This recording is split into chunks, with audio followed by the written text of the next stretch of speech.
અમદાવાદના બોપલમાં ડીઝલ ચોરીનો હવે આતંક વધ્યો છે। બોપલમાં પાર્ક કરેલા ટ્રકમાંથી ડીઝલની ચોરી। સ્વિફ્ટ ગાડી લઈ અને ટોળકી આવતી હતી ડીઝલ ચોરી કરવા માટે। ડીઝલ ચોરી કરતી ટોળકી સીસીટીવીમાં કેદ થઈ છે। તો ડીઝલ ચોરોનો આતંક હવે અમદાવાદમાં પણ વકર્યો છે। સ્વિફ્ટ કાર લઈ અને જ્યાં ડીઝલ ચોરોની ટોળકી છે તે ત્યાં પહોંચતી હતી। પાર્ક કરેલી જે ટ્રક હોય છે તે ટ્રકમાંથી આ પ્રકારે ડીઝલ કાઢી લેવામાં આવતું હતું। ડીઝલ કેરબામાં પૂરી અને ગાડીમાં મૂકી ગાડી બંધ કરી ત્યાંથી તેઓ ફરાર થઈ જતા હતા। એક કેરબો નહીં પરંતુ ગાડીની ડેકીમાં પણ 2-3 કેરબા ત્યાં મૂકેલા હોય તે પ્રકારના આ દ્રશ્યો સામે આવ્યા છે। જે ડીઝલ ચોરનો આતંક છે તે સીસીટીવીમાં કેદ થયો છે કે રસ્તા પર જે ટ્રક પાર્ક કરેલી છે તે ટ્રક પાસે છે તેઓ સ્વિફ્ટ કાર ઊભી રાખે છે।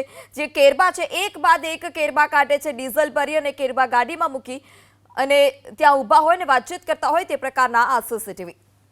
બોપલમાં પાર્ક કરેલા ટ્રકમાંથી ડીઝલની ચોરી। સ્વિફ્ટ ગાડી લઈ અને ટોળકી આવતી હતી ડીઝલ ચોરી કરવા માટે। ડીઝલ ચોરી કરતી ટોળકી સીસીટીવીમાં કેદ થઈ છે। તો ડીઝલ ચોરોનો આતંક હવે અમદાવાદમાં પણ વકર્યો છે। સ્વિફ્ટ કાર લઈ અને જ્યાં ડીઝલ ચોરોની ટોળકી છે તે ત્યાં પહોંચતી હતી। પાર્ક કરેલી જે ટ્રક હોય છે તે ટ્રકમાંથી આ પ્રકારે ડીઝલ કાઢી લેવામાં આવતું હતું। ડીઝલ કેરબામાં પૂરી અને ગાડીમાં મૂકી ગાડી બંધ કરી ત્યાંથી તેઓ ફરાર થઈ જતા હતા।